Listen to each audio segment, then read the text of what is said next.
నమస్తే welcome to BRK news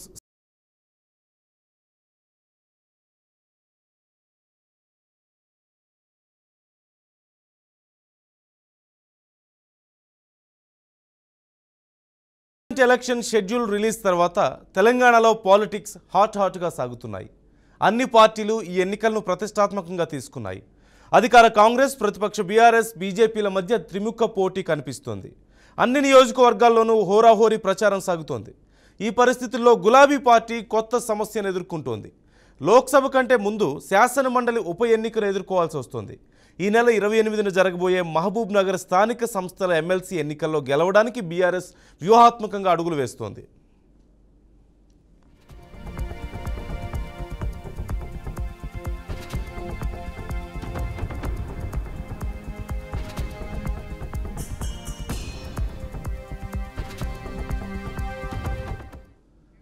BRS MLC కవిత అరెస్టుతో కేటీఆర్ ఢిల్లీకి వెళ్లారు. దీంతో లోక్సభ ఎన్నికలు సమీపిస్తున్న వేళ పార్టీకి వర్కింగ్ ప్రెసిడెంట్ అయి ఉండి పార్టీని పట్టించుకోకుండా ఢిల్లీకే పరిమితమయ్యారంటూ ఆయనపై విమర్శలు వెల్లువెత్తుతున్నాయి.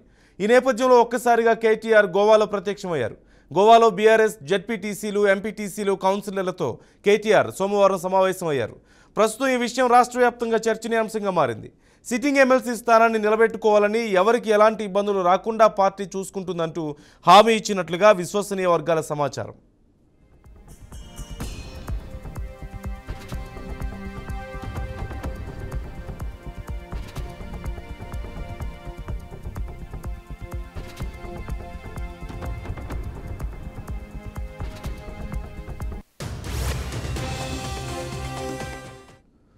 అసెంబ్లీ ఎన్నికల్లో ఓటమి అనంతరం రాష్ట్రంలో పార్టీకి గడ్డు పరిస్థితులు ఏర్పడగా పార్టీలోకి కీలక నేతలందరూ పార్టీని వీడిపోతున్నటువంటి పరిస్థితి. ఈ నేపథ్యంలోనే ఎమ్మెల్సీ ఎన్నికల్లో ఎలాగైనా గెలిచి తమ ఉనికిని చాటుకోవాలంటూ యోచనలో జిల్లాలోని గులాబీ పార్టీ స్థానిక సంస్థల ప్రజాప్రతినిధులను గోవాకు తరలించారు. వీరందరినీ ఎన్నికల రోజు ప్రత్యేక వాహనాల ద్వారా తెలంగాణకు తరలించి ఓటింగ్లో పాల్గొనేలా చేయాలంటూ నిర్ణయించుకున్నట్లుగా ప్రచారం జరుగుతోంది. ఇప్పటికే కొందరు స్థానిక ప్రజాప్రతినిధులు పార్టీని వీడి కాంగ్రెస్లో చేరగా వీరినైనా పార్టీ మారకుండా చేసి ఎమ్మెల్సీ ఎన్నికల్లో గెలవాలంటూ చూస్తున్నట్లుగా తెలుస్తోంది.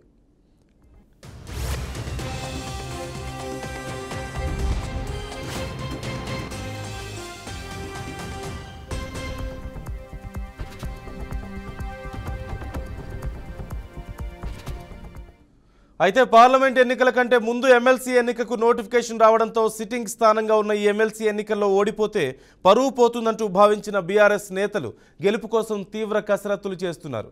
ఈ ఎన్నికల్లో గెలుపుతో పార్టీ క్యాడర్లో కొంత నూతనోత్సాహం నింపాలంటూ చూస్తున్నారు.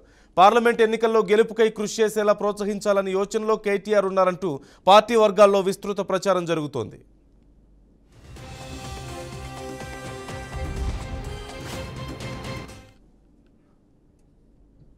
పూర్తి సమాచారం మా ప్రతినిధి వాసుని అడిగి తెలుసుకుందాం. వాసు, నాయకుల్ని గోవా తరలించాల్సిన పరిస్థితి ఎందుకు వచ్చింది? అక్కడ ఏం మాట్లాడారు? ఆ సమావేశాలు ఎలా జరిగాయి?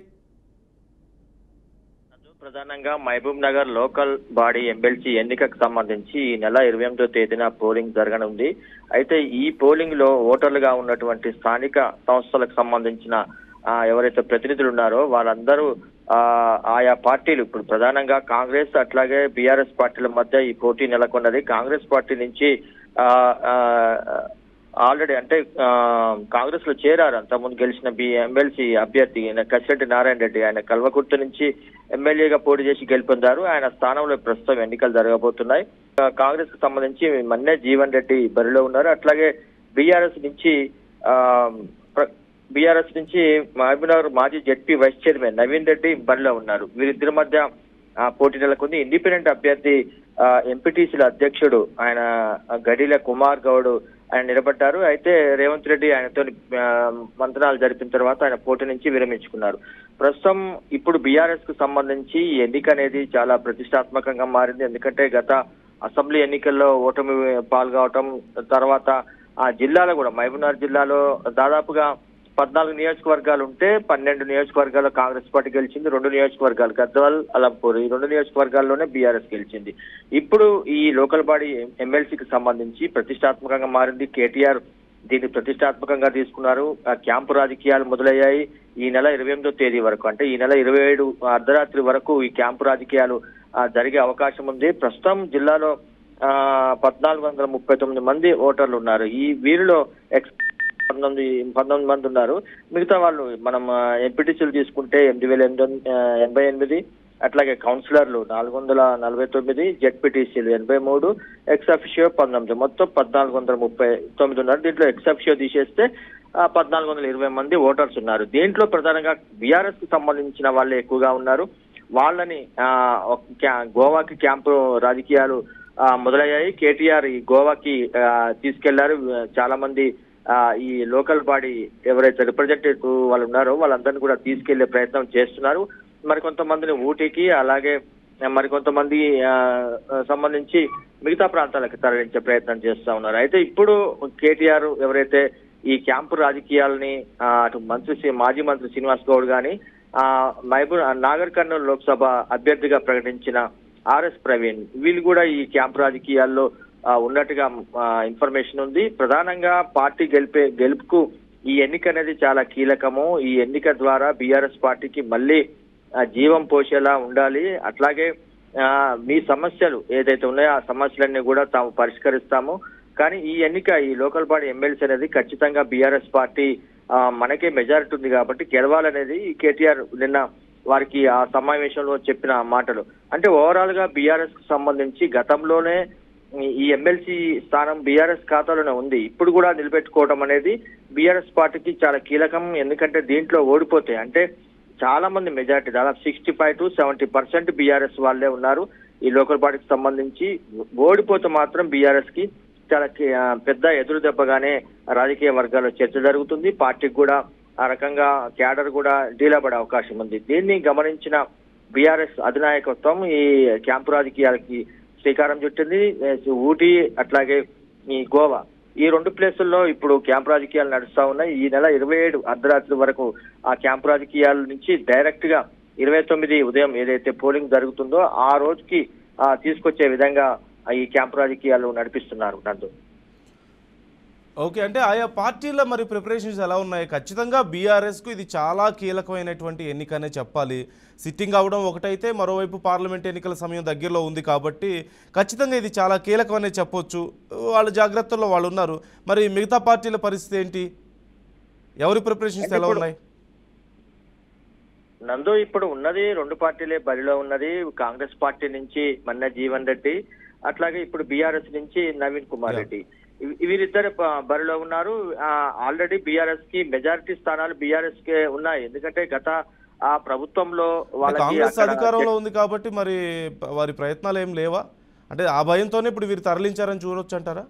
చాలా మంది అదే నందు, చాలా మంది లోకల్ వీళ్ళు గెలిచారు. వీళ్ళందరూ కూడా జెడ్పీటీసీలు, ఎంపీటీసీలు, అట్లాగే మున్సిపల్ కౌన్సిలర్లు, వీళ్ళందరూ కూడా లోకల్ బాడీకి సంబంధించిన వాళ్ళు ఉన్నారు. కాబట్టి ఆల్రెడీ చాలా మున్సిపల్ కార్పొరేషన్లు, మున్సిపాలిటీలు కాంగ్రెస్ పార్టీ విశ్వాస తీర్మానాలు పెట్టి చాలా మున్సిపాలిటీని వాళ్ళు కైవసం చేస్తున్నారు. అక్కడ బీఆర్ఎస్ కు సంబంధించిన చాలా పెద్ద ఎదురుదెబ్బ జరిగింది. లోకల్ గా ఎలక్షన్ ముందే, అసెంబ్లీ ఎన్నికల ముందే చాలా లోకల్ క్యాడర్ అంతా కూడా కాంగ్రెస్ లోకి చేరిపోయింది. అట్లా చేరినందుకే ఇప్పుడు మహబూబ్ నగర్ లో 14 సీట్లలో 12 సీట్లు కాంగ్రెస్ పార్టీ గెలిచింది. అట్లా అంటే లోకల్ గా చాలా మంది కింది స్థాయి క్యాడర్ కానీ, లోకల్ గా రిప్రజెంటేటివ్స్ ఎవరైతే ఉన్నారో ప్రజాప్రతినిధులు వాళ్ళందరూ కూడా చేరిపోవడంతో బీఆర్ఎస్ కి ఇది కీలకంగా మారింది ఎన్నిక. అట్లాగే వాళ్ళని కాపాడుకోవటం కూడా వాళ్ళకి కీలకంగా మారింది. వాళ్ళని అంటే ఇక్కడ లోకల్ గా ఉంచితే వాళ్ళు మళ్ళీ కాంగ్రెస్ పార్టీలో చేరుతారని భయం కావచ్చు, లేకపోతే ఇంకా ఏ రకమైన కాంగ్రెస్ పార్టీ నుంచి అధికారం ఉంది కాబట్టి అటు వెళ్లే అవకాశం ఉందని భావించే ఈ క్యాంపు రాజకీయాలను బీఆర్ఎస్ శ్రీకారం చుట్టింది. ఆల్రెడీ అంటే ఇంకా ఇవాళ మనం ఇంకా 27వ తేదీ అర్ధరాత్రి వరకు అంటే 28 పోలింగ్ జరుగుతుంది కాబట్టి ఆ రోజు వరకు క్యాంపు రాజకీయాలు నడిపిస్తారు. కేటీఆర్ డైరెక్ట్ గా దీంట్లో ఇన్వాల్వ్ అయ్యి ఇక్కడ ఉన్న ఎవరైతే బీఆర్ఎస్ తో ఇంకా ఉన్న వాళ్ళు ఎవరైతే ఉన్నారో లోకల్ బాడీకి సంబంధించిన లీడర్లు వాళ్ళందరినీ కూడా క్యాంప్ రాజకీయాలు తీసుకుపోయి అక్కడ పార్టీకి సంబంధించి ఏ రకంగా ఈ ఎన్నిక, లోకల్ బాడీ ఎన్నిక అనేది కీలకంగా ఉంది. మనం ఎట్లా గెలవాలి, గెలిస్తే రాబోయే లోక్సభ ఎన్నికలకు కూడా ఒక బూస్ట్ వచ్చినట్టు అవుతుంది, పార్టీకి కూడా ఒక నూతన ఉత్సాహం వచ్చినట్టు అవుతుంది అని చెప్పి కేటీఆర్ చెప్తున్నారు. అది నిజంగానే ఎమ్మెల్సీ అంటే మహబూబ్ నగర్ లో గతంలో చాలా బలంగా ఉండేది బీఆర్ఎస్ పార్టీ, మొన్న అసెంబ్లీ ఎన్నికల్లో చాలా బలహీనపడ్డది. ఊహించని ఎదురు దెబ్బ బీఆర్ఎస్ పార్టీకి వచ్చింది. ఆ రకంగా ఇప్పుడు ఈ ఎమ్మెల్సీ ఎన్నిక అనేది మధ్యలో ఈ లోక్సభ ఎన్నికలకు ముందు రావడంతో దీన్ని కాపాడుకోవటం కానీ అట్లాగే ఆ లోకల్ క్యాడర్ చేజారిపోకుండా వాళ్ళని పార్టీలో ఉంచడం కానీ ఇదంతా టీఆర్ఎస్ పార్టీకి చాలా కీలకం. ఆ కోణంలోనే కేటీఆర్ ఇప్పుడు ఈ క్యాంపు రాజకీయాలకు సంబంధించి ఇవన్నీ కూడా కార్యాచరణ తీసుకున్నారు. నందు, మరి ఈ విజువల్స్ ఏంటి? మొత్తం నాయకులు అందరూ డాన్సులు చేస్తున్నట్టు మనకి ఒక బీఆర్కే ఎక్స్క్లూజివ్ విజువల్స్ మనం చూస్తున్నాం కదా, ఎక్కడ ఇదంతా గోవాలో హడావడేనా?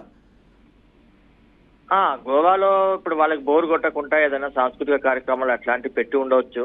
అంటే క్యాంపు రాజకీయాల్లో ఇదంతా సహజంగా జరిగే వ్యవహారమే. అంటే చాలా రోజులు ఉండాలి క్యాంప్ అంటే పోయి ఇట్లా వచ్చేటట్టు ఉండదు కదా, చాలా రోజులు అక్కడ ఉండాల్సి వస్తుంది. కాబట్టి వాళ్ళకి సంబంధించి రెగ్యులర్ గా మంత్రులుగా అంటే సీనియర్ లీడర్ వచ్చి మాట్లాడటం కానీ, స్పీచ్లు ఇవ్వటం కానీ, అట్లాగే కల్చరల్ యాక్టివిటీస్ చేపించడం కానీ, ఇట్లాంటి మ్యూజిక్ సంబంధించిన ఏదైనా ఏర్పాటు చేయటం కానీ వాళ్ళకి బోరు కొట్టకుండా చేసే కార్యక్రమాలు ఉంటాయి. ఆ క్యాంప్ రాజకీయాల్లో వాళ్ళు మళ్ళీ నిరంతరం వాళ్ళ మీద ఉంటుంది. అంటే వారు ఎవరితో మాట్లాడుతున్నారు మళ్ళీ అనేది కూడా ఒక రకమైన నిఘా కూడా వాళ్ళ మీద పెట్టి ఉంచుతారు. ఈ రకమైన క్యాంప్ రాజకీయాలు ఎప్పటి నుంచో నడుస్తూ ఉన్నాయి. అటు అసెంబ్లీకి సంబంధించి కానీ, లోకల్ బాడీకి సంబంధించి కానీ, అంటే ఎమ్మెల్సీ అంటే కీలకంగా ఎన్నికలు జరిగే టైంలో ఇట్లాంటి క్యాంప్ రాజకీయాలు ఆనవాయితీ సహజంగానే జరుగుతున్నాయి.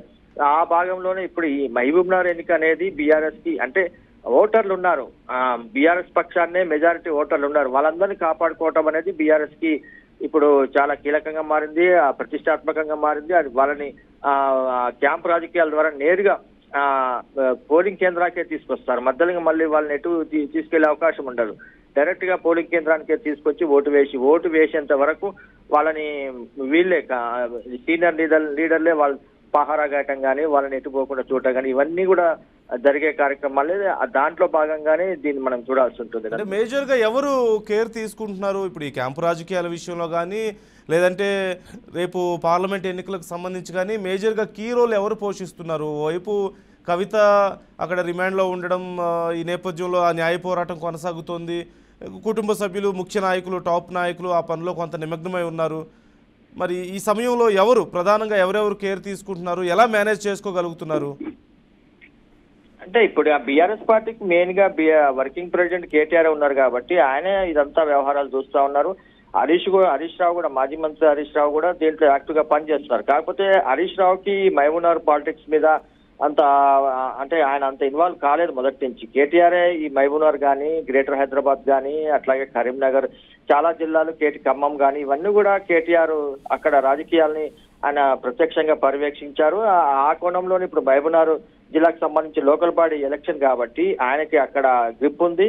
మహబూబ్ నగర్ జిల్లాకు సంబంధించిన అనేక మంది లీడర్లతోని ఆయనకు సత్సంబంధాలు ఉన్నాయి. ఇవన్నీ కూడా రాబోయే ఈ లోకల్ బాడీ 28వ తేదీన జరగబోయే ఏదైతే ఎమ్మెల్సీ ఎలక్షన్ ఉందో దానికి పనికొచ్చే విధంగా బీఆర్ఎస్ వర్కింగ్ ప్రెసిడెంట్ గా ఆల్రెడీ ఆయన ఉన్నారు కాబట్టి కేటీఆర్ స్వయంగా అదంతా పర్యవేక్షిస్తున్నారు. కేసీఆర్ వచ్చే పరిస్థితి లేదు. ఆయనకి ఈ మోకాలు గాయం కానీ, అట్లాగే ఈ లోకల్ బాడీకి సంబంధించిన యాక్టివిటీ అంతా కూడా ఆయన చూసుకుంటున్నారు. జిల్లాల వారీగా సమావేశాలు పెడుతున్నారు. అభ్యర్థుల ఎంపిక దాదాపుగా అయిపోయింది. బీఆర్ఎస్ పార్టీ 17 మంది అభ్యర్థులు ప్రకటించింది. ఆ ప్రకటించిన అభ్యర్థులతో ప్రచార కార్యక్రమాలు కానీ, ఇతరత్ర మిగతా కార్యక్రమాలు కూడా చేసేందుకు కేసీఆర్ ఆయన ఫామ్ హౌస్ లో వాళ్ళతో గడుపుతున్నారు.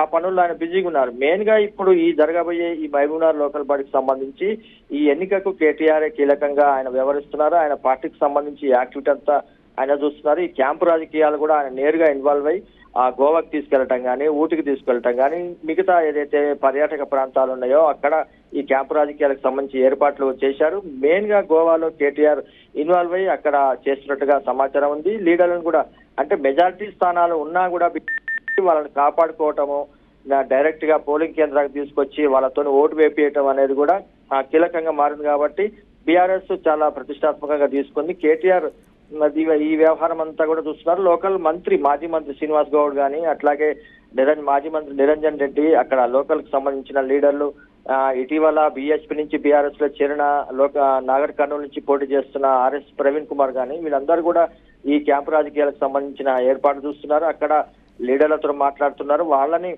బీఆర్ఎస్ కి ఓటు వేసే విధంగా ఎవరైతే బీఆర్ఎస్ నుంచి గెలిచారో, ఎంపీటీసీలు అనేది రాజకీయేతర పోస్ట్ కాబట్టి వాళ్ళకి పార్టీ పరంగా వాళ్ళకి గుర్తింపు ఉండదు. కానీ జెడ్పీటీసీలు పార్టీ గుర్తు మీదనే వాళ్ళు గెలుస్తారు.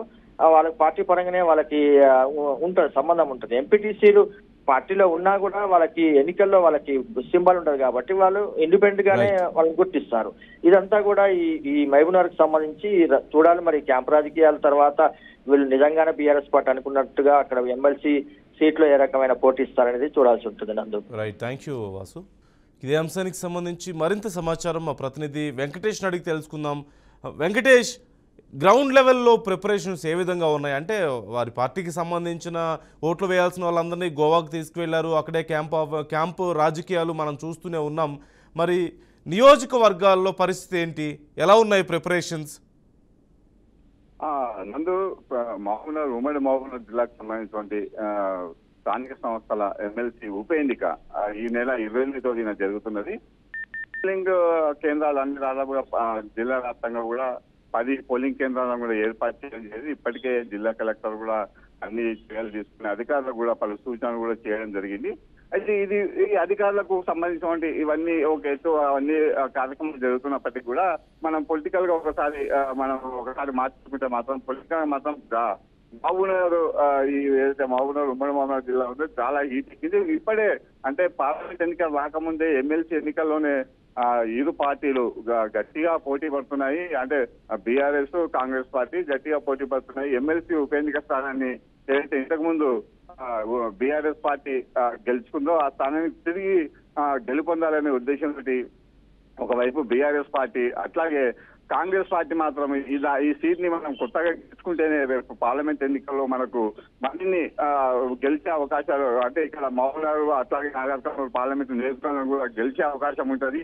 కానీ వీళ్ళు కూడా ఈ రెండు పార్టీలకు సంబంధించినటువంటి నాయకులు కూడా ప్రతిష్టాత్మకంగా తీసుకోవడం జరిగింది. దీనిలో భాగంగానే ఇక్కడ ఉన్నటువంటి ఏవైతే ఈ ఉప ఎన్నికకు సంబంధించినటువంటి స్థానిక సంస్థల ఉప ఎన్నికకు సంబంధించినటువంటి జెడ్పీటీసీలు, అట్లాగే ఈ ఎంపీటీసీలు, కౌన్సిలర్స్, మున్సిపల్ కౌన్సిలర్స్ వీళ్ళందరూ కూడా ఈ ఓటింగ్ లో పాల్గొంటారు. వీళ్ళందరినీ కూడా ఇప్పటికే చాలా మందిని కూడా ఏ పార్టీలకు సంబంధించిన వాళ్ళు గోవాకు, అట్లాగే ఊటీకి, చెన్నైకి, ఆ తర్వాత హైదరాబాద్ చుట్టుపక్కల ఉన్నటువంటి ఫామ్ హౌస్ కూడా కొందరిని కూడా పెట్టడం జరిగింది. అయితే అంటే కొందరు అంత దూరం వెళ్ళలేని పరిస్థితుల్లో, ఫ్యామిలీతో వెళ్ళలేని పరిస్థితుల్లో వీళ్ళందరూ కూడా హైదరాబాద్ చుట్టుపక్కల ప్రాంతంలో ఉన్నటువంటి ఫామ్ హౌస్ లో కూడా కొందరిని కూడా పెట్టడం జరిగింది. ఎవరికైతే గతంలో అయితే బీఆర్ఎస్ కు దాదాపుగా 1090 మంది ఓటర్లు ఉండేది.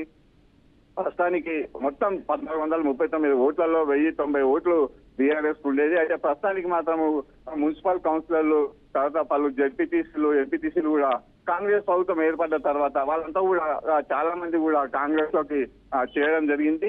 ఇందులో భాగంగానే అయితే ఈ 700 నుంచి 800 వరకు తమకు ఓట్లు ఉన్నాయనేది కూడా ఎవరు బీఆర్ఎస్ పార్టీ గట్టిగా నమ్ముతున్నది. ఈ నేపథ్యంలోనే వాళ్ళందరినీ కూడా దాదాపుగా 500 మందికి పైగా కూడా బీఆర్ఎస్ పార్టీకి సంబంధించినటువంటి ఈ ఎవరైతే ఓటర్లు ఉన్నారో వాళ్ళందరినీ కూడా వివిధ ప్రాంతాలకు కూడా క్యాంపుల్లో ఏర్పాటు చేయడం జరిగింది. ఈ క్యాంపు మొత్తం కూడా స్థానికంగా ఉన్నటువంటి మంత్రి నిరంజన్ తో పాటు, మాజీ మంత్రి నిరంజన్ రెడ్డితో పాటు కూడా స్థానిక మాజీ మంత్రి ఉన్నటువంటి శ్రీనివాస్ గౌడ్ పర్యవేక్షణలో వీళ్ళందరూ కూడా వివిధ ప్రాంతాలకు వెళ్ళడం జరిగింది. అక్కడ వాళ్ళకి అన్ని కూడా రాజ మర్యాదలు, రాజా భోగాలు కూడా అనుభవించే విధంగా వాళ్ళకి అన్ని కూడా ఏర్పాటు చేయడం జరిగింది. వీళ్ళందరి పైన కేటీఆర్ ఉన్నారో కేటీఆర్ కూడా వీళ్ళందరినీ కూడా పర్యవేక్షిస్తున్నారు. ఎప్పటికప్పుడు కూడా వాళ్ళకి ఎలాంటి అసౌకర్యాలు కలగకుండా, అట్లాగే వాళ్ళకు అంటే ఓటు ఎలా వేయాలనే దాని మీద కూడా వాళ్ళకి అన్ని సూచనలు చేస్తున్నారు. అయితే ఈ ఉప ఎన్నిక ఎట్లా ఉంటుందంటే ప్రాధాన్యత ఓటు ప్రకారంగా ఉంటుంది. అయితే ఏదైతే మొదటి ప్రాధాన్యత ఓటు, రెండో ప్రాధాన్యత ఓటు, ఇట్లాగా ఓటు 1, 2, 3 సంఖ్యలు వేయవలసి వస్తుంది. కాబట్టి వాటిపైన కూడా వాళ్ళకు ఒక అవగాహన కల్పిస్తున్నారు ఈ వీళ్ళ ఓటర్ల పైన. అట్లాగే కాంగ్రెస్ పార్టీ కూడా వాళ్ళు కూడా ప్రత్యేకంగా కూడా వాళ్ళు కూడా క్యాంపు రాజకీయాలు చేయడం జరుగుతుంది. అయితే మొత్తం మీద ఈ పోటీ మాత్రం ఉత్కంఠ నెలకొన్నది. అయితే మొత్తం మీద ఉమ్మడి మహబూబ్నగర్ జిల్లాలో మాత్రం రాజకీయం ఒక పెద్ద చర్చనీయాంశంగా మారిపోయింది చెప్పుకోవచ్చు మనము. నందు. Right, thank you Venkatesh. ఇది వాళ్ళ BRK news special focus. Stay tuned.